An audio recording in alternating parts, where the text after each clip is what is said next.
It's where you go to bike, hike, and stroll miles of pathways over more than 7,000 acres of parkland. A place to go explore rivers and fish their bountiful waters. Natural places to go marvel at magnificent wildlife while you play outdoors and go wander charming communities. Find all this and more at Destination Downriver. Give it a go. Today's podcast is presented by MarketInsights.us, with the podcast on YouTube produced by the City of Taylor's Media Center. Thank you to our team sponsor, Allegra, Marketing, Print, and Design. Let Allegra assist you with your print, mail, design, and signs. Located in Wyandotte, Michigan, or call 734-284-5330. Welcome to Destination Downriver. I'm your host, Karl Ziomek. Today we're going to take an in-depth look at the Sibley Prairie. The Downriver region features extraordinary growth of natural spaces that support birds, wildlife, and thriving wetland ecosystems. Over the past decade, birding has seen a major surge. That is thanks to the region's accessible habitats along miles of riverfront, making Downriver a true Midwestern hotspot for migratory species. Among the newest and most remarkable additions to the conservation landscape is the Sibley Prairie, an ecological gem often described as a global rarity. In this episode, we're meeting several people who've been instrumental in setting the stage to transform 440 acres of long vacant land along Telegraph Road in Brownstown Township into what will become a protected natural resource.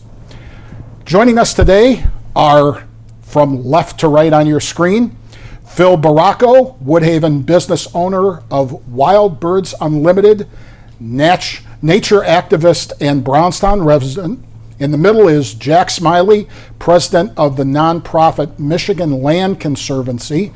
And on our right is Brian Peters, the township manager for the Charter Township of Brownstown. Welcome, gentlemen. It's good to have you on set today. Good to be here. Thanks for having us. All right, we're going to just throw out a bunch of questions, and you guys are the experts, so you're not only going to answer them for our audience, but you're going to educate me, okay? Tell me, what is the Sibley Prairie? For those in our audience who may be new to the topic, what exactly is this phenomenon as it goes? Jack, We're going to start here with Jack. Jack's the man? It's a wonderful resource. The Michigan Natural Features Inventory has identified Sibley Prairie as the largest and highest quality Lake Plain prairie remaining in the entire state, and it's right here in Wayne County. So it's amazing to have this resource here. It's a critically imperiled resource, and it's also globally imperiled because there's so few of these habitats remaining. Historically, we had a lot of prairie. A lot of people don't realize from Detroit all the way into Ohio was prairie habitat. We used to have thousands of bison that lived in Michigan, and over 99% of the prairie ecosystems have been lost. So this is a small remnant, and we hope to preserve it. If we lose it, we lose out on saving this for future generations. So this is a one-time opportunity.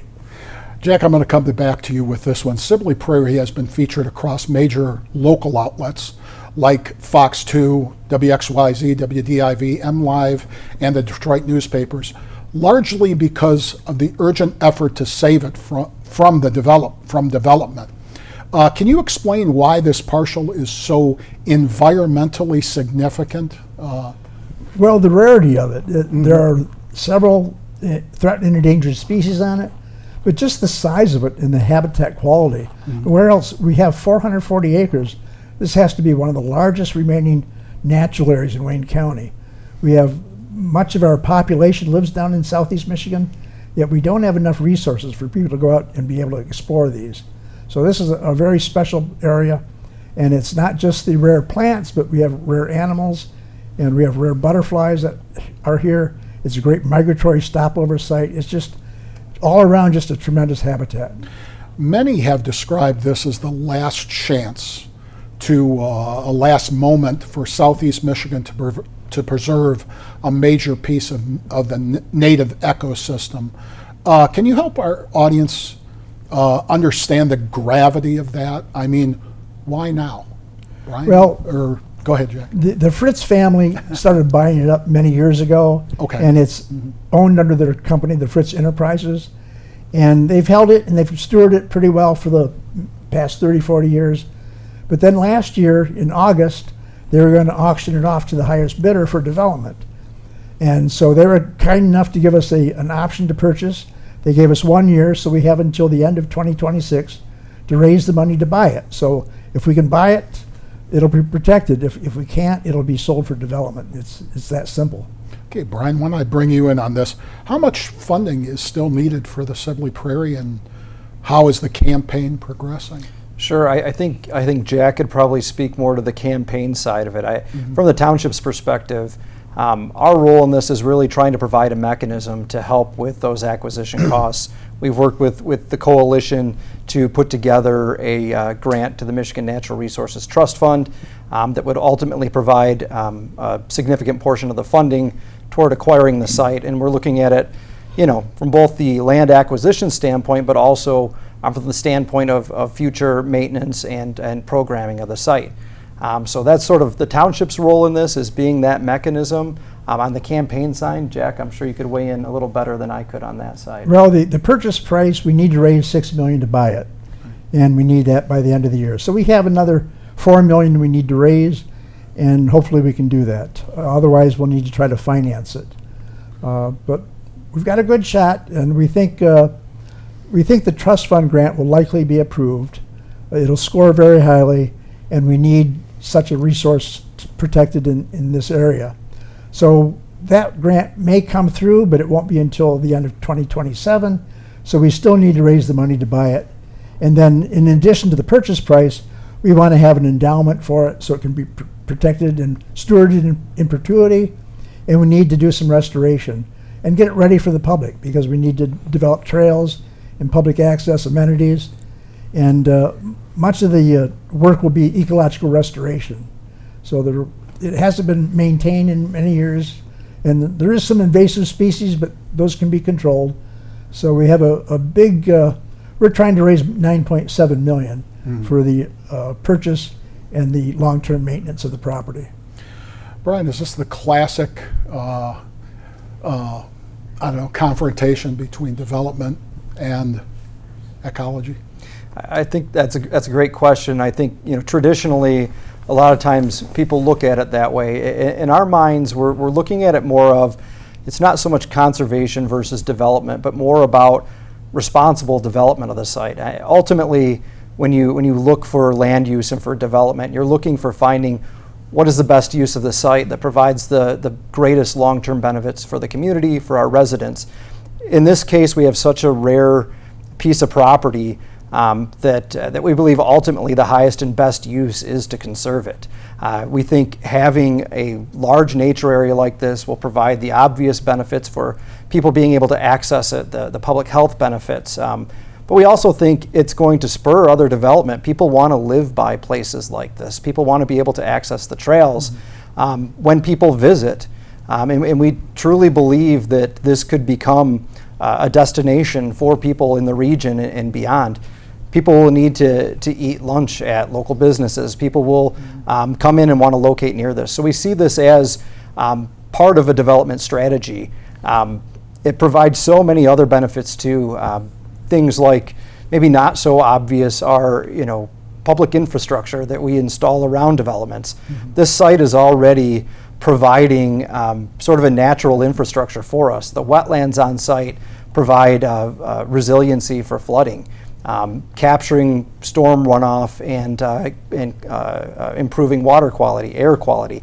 These are all things that if the site were to be lost for development, would be hard, if not impossible, to recreate, and any engineered solution would be extraordinarily expensive. So in our minds, this is an opportunity to retain something that's going to spur further development and also be a quality of life resource for our community and for the region. Excellent answer.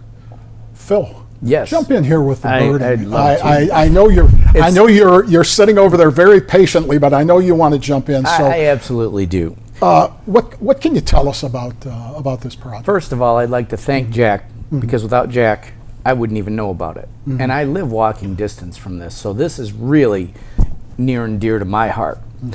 But at Wild Birds Unlimited, we have an initiative to save our songbirds. We have 7 billion less songbirds in North America than we had in 1970. One of the main reasons for that is habitat loss. And, you know, there's a lot of other things going on, but it isn't just birds. Beneficial insects like our butterflies and our pollinators, and plants. So it's something we talk about every day, trying to recreate small little ecosystems in everybody's backyard. Why? Because we've destroyed ecosystems like the Sibley Prairie all over the state, all over the world for that matter. So we have this thing that absolutely we cannot allow to be developed. It's just not an option, because why do I have to go around recreating things in people's backyards because something like this still exists? Well, it existed all over the state and all over the world, but we've destroyed habitat. And so if you think it's just birds, you better think again, because that is a barometer to something even bigger. And if we don't pay attention to stuff like that, then we're going to be in trouble. So I'm really passionate about it. One of the things, my wife and I, she's sitting over here, we're in the Michigan Bluebird Society, and she's the county coordinator for Wayne County. If this gets developed, I'm going to set up an eastern bluebird trail. So that was another endangered species, but that's something that through putting up nest boxes and monitoring, we've actually helped to get the eastern bluebird population back where it was on the brink of who knows what. We probably, without the Bluebird Society, wouldn't even have bluebirds anymore. So there's a lot of it. There's a lot, and that I'm going to be very active in this, I can promise you. Jack, the pressure comes back to you in the middle seat here. You're biting off a large number to not only try to grab this land, but to maintain it properly moving forward. What organizations are helping you, and can you address that? Well, it's been wonderful, the number of groups that have stepped forward and the number of key individuals that have been working on this. Officially, we have 13 organizations in our coalition, everything from the Michigan Botanical Society, Southeast Michigan Land Conservancy, Grow Seal Nature and Land Conservancy, a host of other ones, Sierra Club, and we're all working together to save this. And I should mention the Rotary Club of Livonia is involved. And we have other groups involved that aren't officially part of the coalition, but they've provided tremendous support. The Nature Conservancy has offered staffing to help on the planning for this, and they've also committed $50,000 towards the acquisition price. So that's important. This is a big challenge, but we thought it was worthwhile to give it a go and try to protect it. It's frankly the largest project I've done over the years, and I figured if I was going to stick my neck out, this is one that's worthwhile and it's worth taking a risk on. So we actually put up $1 million to buy the option, and that gets applied towards the purchase price. So now we just have to raise the additional funding and make sure it comes to fruition. Brian, if it doesn't remain prairie, if his efforts fail, okay, what does it become? What are the options? Sure. I mean, the options could be anything, and that's where I think some of the impetus for people to come forward to save this came into play. I mean, ultimately, when this was slated for auction, the buyer can propose whatever they'd like to propose with the site. And so at that point, we lose some kind of control to either preserve it or to really dictate what the future of it is. So it literally could become anything. And so that's, again, part of why we've been involved from the township perspective, because we think it's such a rare gem, but it could be proposed to be anything. And by trying to make sure whatever happens here is something that's beneficial to the community. We'd rather play a hand in that decision than leave it up to chance with a new owner.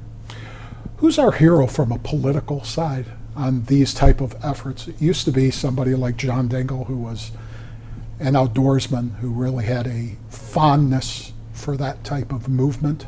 I think. Who is it now? I think it's Jamie Thompson and Darren Camilleri. Really? Yes. Two very, very different politicians. They both care deeply about this property. Okay. And they're willing to work together, which shows the significance of this property. Mm-hmm. You know, you might think that Jamie Thompson, being the Republican, would want it developed, but no. And I'm going to quote John Hardig. I don't know if you know John. Oh, I know John very well. Every dollar you put into something like this in an urban setting, you get $3 back in return. And I'm going to piggyback off of Brian here too, about the business and about visiting, because we're working with the Michigan Audubon and Brownstown Township to make Brownstown Township a bird city. It would be the first bird city downriver. Apparently there's something in the works now in Dearborn, at U of M Dearborn. I thought it was going to be the first one in Wayne County, but when you go to birdcity.org and you look up a certain city, you want to go there. Everybody gets their whole page on birdcity.org and a great write-up and what to do. In Brownstown, we will have the Sibley Prairie, where we already have Lake Erie Metro Park, Paul and Kevin, and we have part of Point Moliere. So they'll see that. And then people from everywhere will see Brownstown. Oh, I never thought I would want to go to Brownstown. Suddenly I want to go there. And if Baldo's restaurant isn't busy enough, guess what'll happen if this happens? But that's just an example. Birders come from everywhere. When they find some place they want to go and the significance, they come. Well, and to jump on that too, I mean, I think Phil's right. We've had some great partnerships that have been forged throughout this process. We're relying heavily on the state to be part of a solution on this, and so having both of our legislators supportive of the project, I think, is very important. But you know, as Jack said earlier, we still have a lot of work to do here, and so we're happy to entertain any future heroes who want to come in and help make this come to fruition. And I know it would be easier if Darren and Jamie were here, okay. Who are they working with, and who are they trying to get on board, so it's not just the two of them? I'm going to defer to Brian on this one. Okay, Brian? Sure. Well, I mean, I think they've both expressed their support, been willing to put together letters of support to the Michigan Natural Resources Trust Fund grant application. They've both submitted appropriations requests to help support the purchase of the property.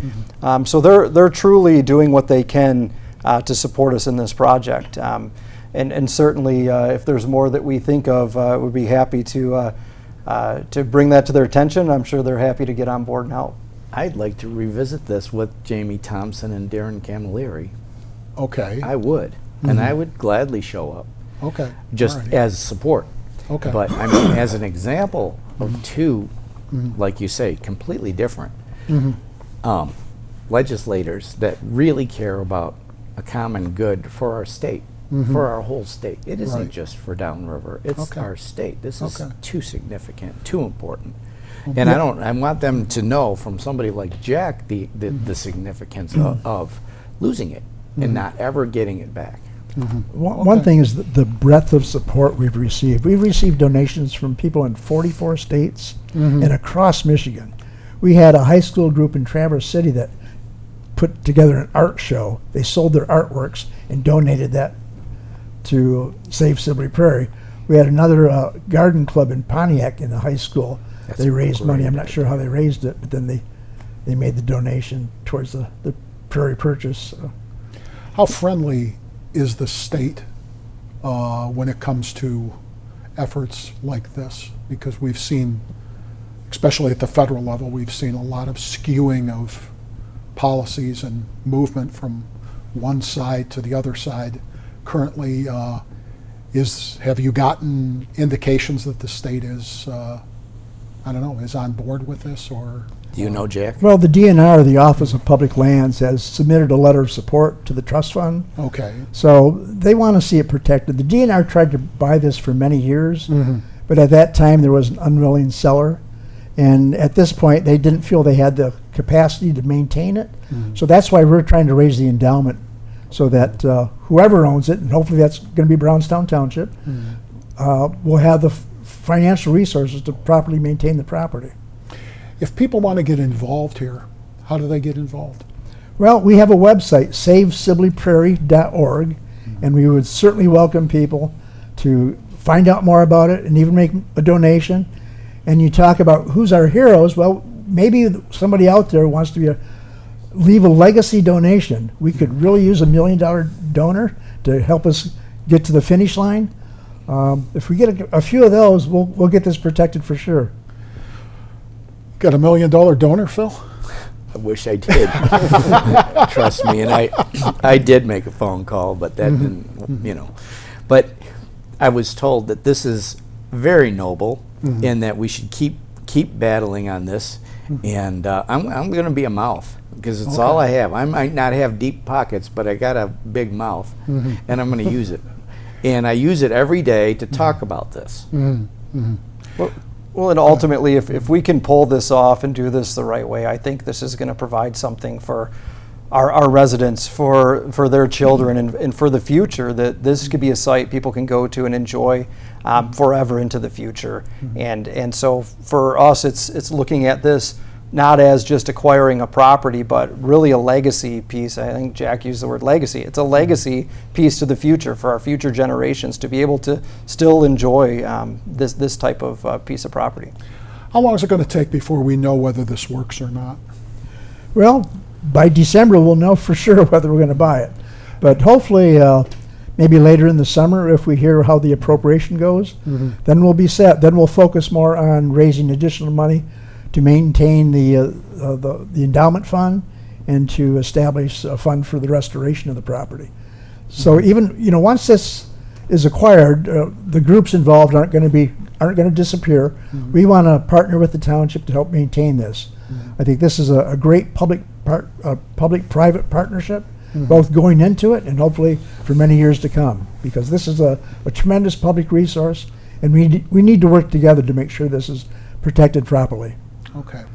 Brian, often people that sit in your position, hour to hour, day to day, get a good feel for what type of backing that you're getting when it comes to your own residents and people in the surrounding areas.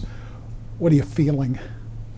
Yeah, I'm feeling a tremendous amount of support from the community, actually. I think, we've recently gone through the process of really engaging with our residents to look at our master plan for the community, to look at our recreational master plan, which is in the process now.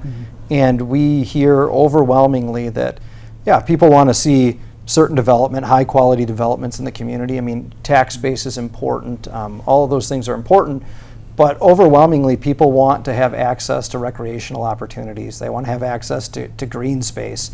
And so if we can provide something like this, I think that literally was probably the most frequent comment we've received from the public, is the support for places like this and for the township to be involved in securing more locations like this for our residents to enjoy. All right. Last word from you, Phil. Give me a last word on this issue. Let's save this. This is so important. It's for me as a Brownstown resident, I can walk there. It would be just such a jewel, but not just for me. And I will work I'll do everything that I can in my part to help save it. But I don't think it's an option to develop it. It's just not. Okay. Jack? Well, working together, we can save Sibley Prairie. So I'm reaching out to people out there that might want to make a donation or offer some words of support. Contact your political legislators and urge them to support this.